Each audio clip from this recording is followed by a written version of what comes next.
आइए अब collective noun देखते हैं।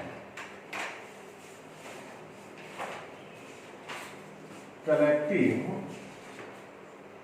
Noun,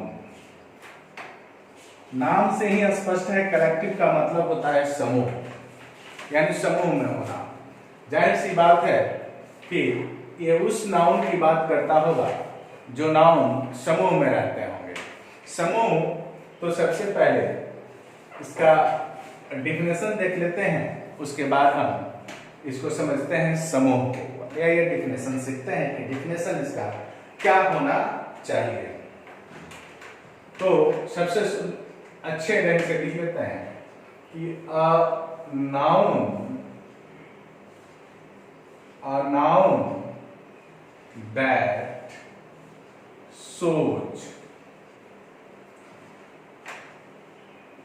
collection, a noun that shows collection is called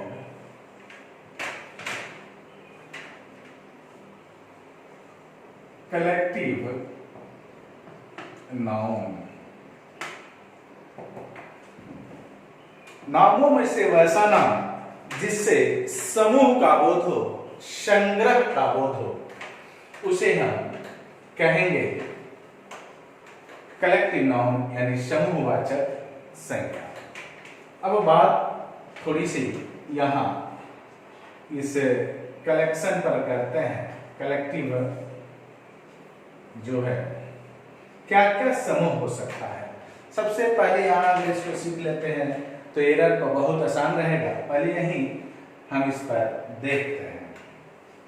समूह हो सकता है, अगर मैं कहूं कि केटल, तो केटल मतलब मवेशी, मवेशी जो पूरे मवेशी का बोध करा रहा है, यह भी है। अगर मैं यहाँ कहूं फर्नीचर, तो फर्नीचर से भी पूरे समूह का बोध हो रहा है।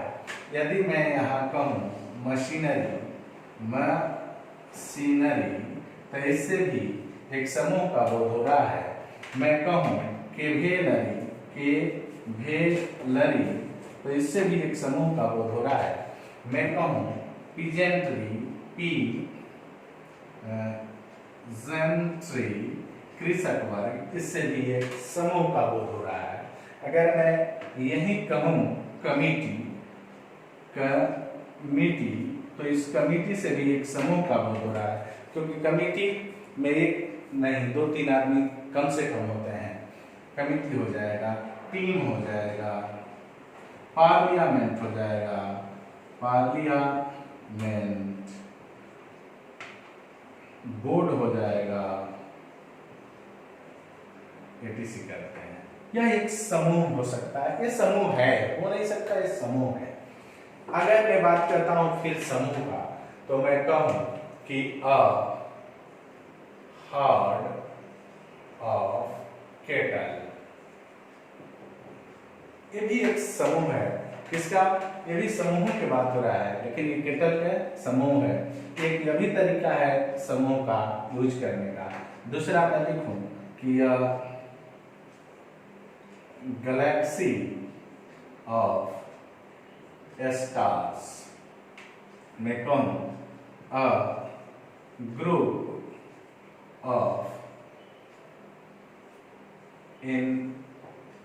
इंजीनियर्स, मैं कहूं कि अ फ्लीट ऑफ शिप, तो ये भी एक समूह है। समूह आप देख रहे हैं कि आप एक वर्ड में भी एक समूह देख रहे हैं, और यहाँ इसको भी समूह है, लेकिन ये क्या है? ये एक क्या हो गया है? एक कंपाउंड नाउन हो गया है, यानी यह एक फ्रेज है। यह भी लेकिन क्या है? ग्रुप है। जब तक इस ग्रुप को नहीं समझेंगे तब तक क्वेश्चन नहीं बनेगा। तो इस ग्रुप को समझिए कि जब कलेक्शन की बात होगी तो किस तरह के ग्रुप आपके सामने आएंगे। अगर मैं आपको, अब आप समझ गए कि कलेक्टिव नाउन कहते किसे हैं और ग्रुप भी समझ गए, लेकिन अगर मैं आपसे कह दूं कि इस पर क्वेश्चन बनाइए, तो क्या आपसे क्वेश्चन बन जाएगा? इसके लिए मैं 2-4 क्वेश्चन आपके सामने रखता हूँ, फिर आगे हम लोग देखेंगे कि क्या स्थिति बनती है। क्लियर? आगे बढ़ते हैं।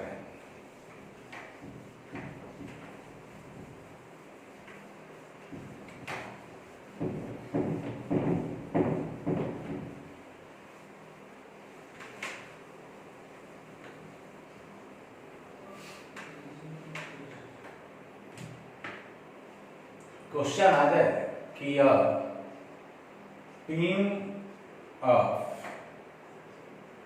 Players are playing. दूसरा क्वेश्चन आ जाए कि टीम ऑफ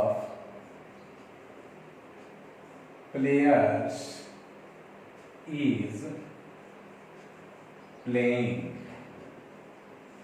क्वेश्चन आ जाए कि team of players a team of player is playing। और आपसे पूछा जाए कि ये इस तीनों वाक्य में कौन सा वाक्य सही है, तो एक मान लीजिए 2 और एक 3। एक क्वेश्चन और लिखने जा रहा हूं, इस क्वेश्चन को भी गौर से देखिए। मैं कह दूं कि cattles are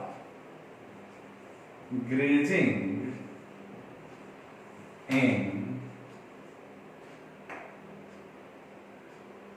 my in the field। दूसरा क्वेश्चन लिखते हैं कि cattle are grazing in the field।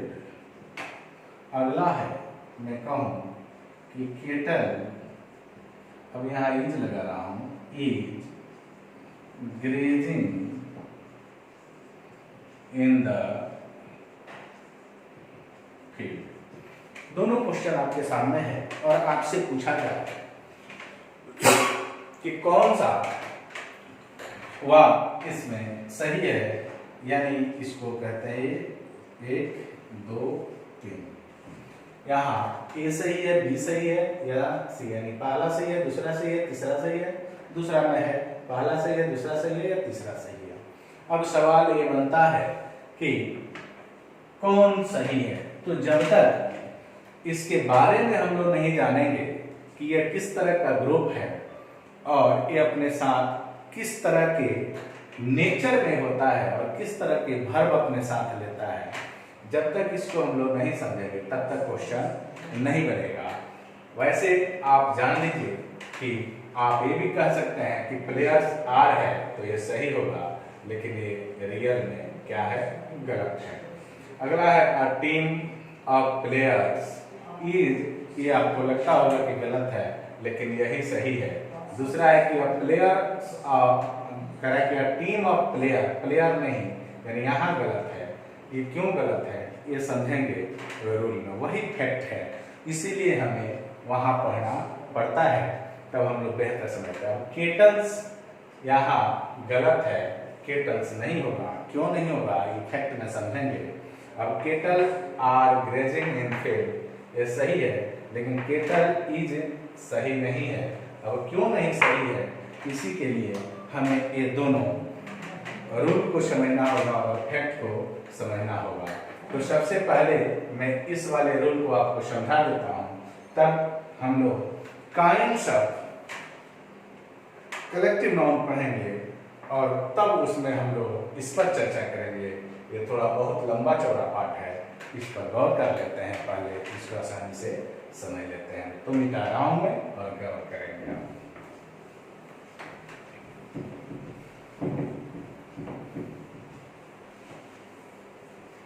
Common इसी तरह पूछे जाएंगे आपसे, और क्लास 12 में तो आसानी से पूछा जाता है आजकल। तो पूछ रहा है कि कौन सा चूज द करेक्ट सेंटेंस, तो कैसे बनेगा? नियम होता है, इसका रूल जानते हैं, होता है कि a plus collective word plus of plus a noun.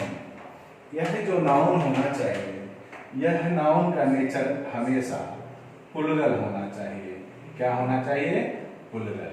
लेकिन इसके साथ जो वर्ब आएगा उसका नेचर क्या होगा?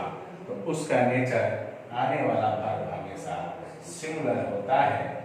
ये बात याद रखेंगे। इसके लिए अगर कहीं आपको कलेक्टिव वर्ड से संबंधित कलेक्टिव नाउन मिलते हैं तो आपको इस पर समझना होगा। जैसे मैं लिख दूं कि एक एरर समझ लेते हैं इस पर, अब रूल समझ गए हैं। मैं कहूं कि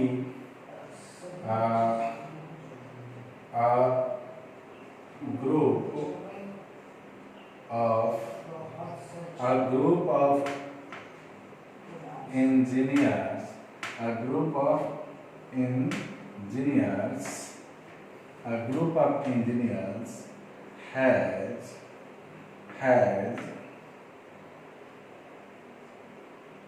gone there, और यहाँ मैं नो एरर करता हूँ।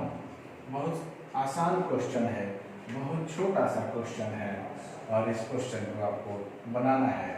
और इसको कर देते हैं ए, इसको करते हैं बी, और इसको करते हैं सी, और इसको करते हैं डी। ये क्वेश्चन आप देखते हैं। क्वेश्चन इसी तरह पूछे जाते हैं, इसलिए घबराने की जरूरत नहीं है, हमें रूल फॉलो करना है। तो देख रहे हैं कि यहाँ ए है, और उसके बाद से यह एक कलेक्टिव वर्ड है, यह एक क्या है? कलेक्टिव वर्ड है।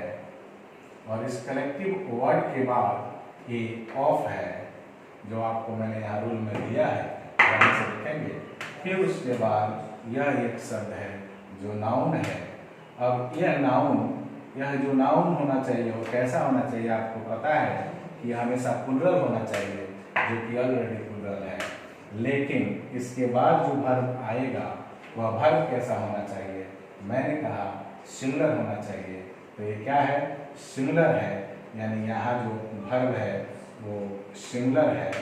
तो इसका मतलब हो गया कि इस वाक्य में कोई भी एरर नहीं है, इसलिए इसका आंसर क्या हो जाएगा? डी। हमेशा एरर नहीं देता है, याद रखेंगे इस बात को। क्लियर? कोई दिक्कत? तो इस तरह से क्वेश्चन आपसे पूछे जा सकते हैं। अगर इसी पर मैं एक आपको और क्वेश्चन देने जा रहा हूँ, उस क्वेश्चन को गौर करेंगे।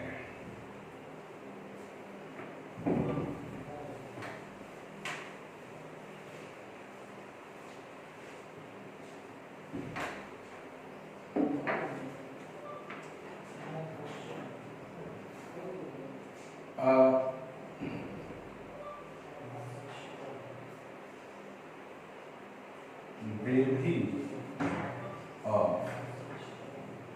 girl is going to cinema today। और मैं अब इस क्वेश्चन को सेंटेंस इंप्रूवमेंट पर लेकर चल रहा हूं। ऐसे मैंने इसको कर दिया, और मैं जो ऑप्शन देने जा रहा हूं ए, बी, सी और डी। डी हमेशा no improvement.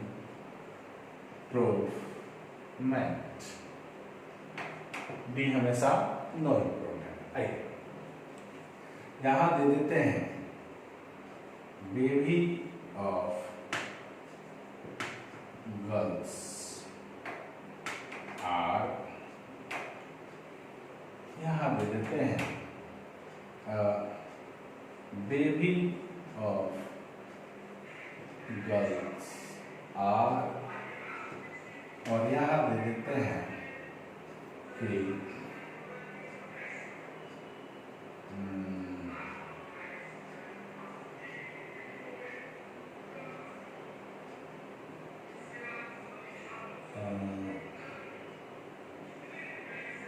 Baby of girls is. और अब आपको बनाना है कि एरर कहाँ है। तो इम्प्रूवमेंट तो है, इसलिए तो होगा नहीं। अब आप जानते हैं कि जब भी बनता है एक के साथ कलेक्टिव नाउन बनता है, तो इसलिए तो होगा नहीं, हर हाल में दोनों नहीं होगा। अब यहाँ आते हैं तो देख रहे हैं कि यहाँ जो आ रहे हैं तो देख रहे हैं कि ये भी गलत ही है, ये भी गलत ही है, क्योंकि वहाँ आ रहे हैं। तो आप काम करेंगे, सॉरी इसको ईज कर लीजिए, इसको ईज करता है, तब सही होगा, नहीं तो फिर से बदलना पड़ेगा मुझे इस ऑप्शन को। तो आपका आंसर हो जाएगा बी। क्लियर? तो ये कम था सेंटेंस इम्प्रूवमेंट का, जो बहुत ज़्यादा आजकल पूछा जा रहा है एयरफोर्स में, नेवी में और आर्मी क्लर्क में, और पूछा जा रहा है बड़े एग्जामों में, तो एनडीए वगैरह में पूछा ही जाता है। आगे बढ़ते हैं।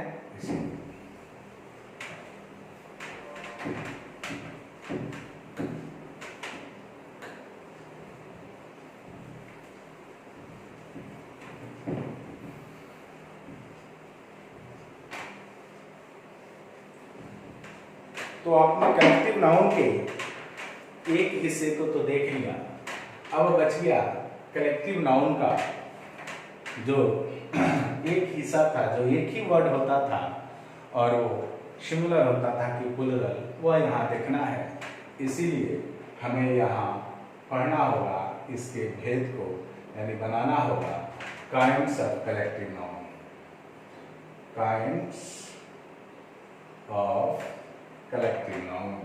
तो काइंड्स ऑफ कलेक्टिव नाउन को जानते हैं कि काइंड्स ऑफ कलेक्टिव नाउन में कलेक्टिव नाउन को 3 भागों में बांटा गया है। ये 3 भाग क्या क्या होते हैं आज मैं इस पर चर्चा करता हूँ।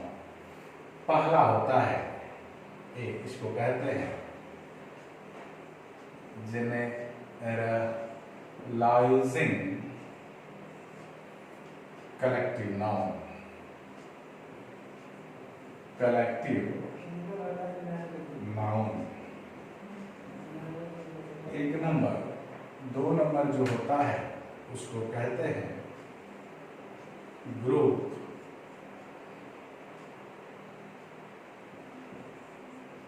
कलेक्टिव नाउन, और ये जो तीसरा होता है उसे कहते हैं डिस्ट्रीब्यूटिव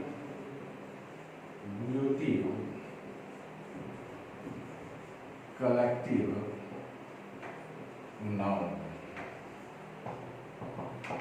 अब इनको हमें पढ़ना होगा एक एक करके। ये जनरलाइजिंग कलेक्टिव नाउन किसे कहते हैं, ये जनरलाइजिंग कलेक्टिव नाउन किसे कहते हैं, ग्रुप कलेक्टिव नाउन किसे कहते हैं, और डिस्ट्रीब्यूटिव कलेक्टिव नाउन किसे कहते हैं। और तब इनके एक एक करके फैक्ट जानना होगा, तब जाके आपसे क्वेश्चन बन पाएंगे। क्योंकि इस पर जो क्वेश्चन आते हैं, मैं एक क्वेश्चन देता हूँ, इसको देखेंगे क्या ये बन पाएगा, जब तक हम लोग इसके फैक्ट को नहीं समझते हैं। एक लिखता हूँ, ऐसे मैं लिखूँ कि the gentries of this area are very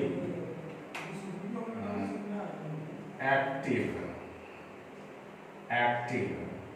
अगर मैं इस वाक्य को दे दूं और मैं आपसे कहूं कि यह वाक्य गलत है या सही, इसको आप बनाएंगे। एक और दे देता हूं, उसको भी समझने की कोशिश करेंगे। दूसरा मैं लिख दूं, जैसे मैं कहूं कि the sceneries of Kashmir is very cheerful. cheerful. अब इस क्वेश्चन को भी आपसे मैं कहूँ कि ये बताइए ये वाक्य गलत है या सही। ये तभी बनेंगे जब हम पहले ये जानेंगे कि ये दिए हुए नाउन जो हैं वह कौन से नाउन हैं और इनका नेचर कैसा है। क्या ये सिंगुलर होते हैं या प्लुरल होते हैं या सिंगुलर होते हैं, सिंगुलर और प्लुरल दोनों होते हैं, और कैसे वर्ब लेते हैं। तो जब तक इस नेचर को नहीं जानेंगे ये नहीं बनेगा। और इसके जानने के लिए हमें पढ़ना होगा काइंड्स ऑफ करेक्टिव नाउन, जो मैं आपको अगले वीडियो में दूंगा। और बने रहिए हमारे साथ और हमारे चैनल को शेयर कीजिए और सब्सक्राइब कीजिए। और किसी भी प्रकार के एरर आता है तो बनेगा मेरा वादा।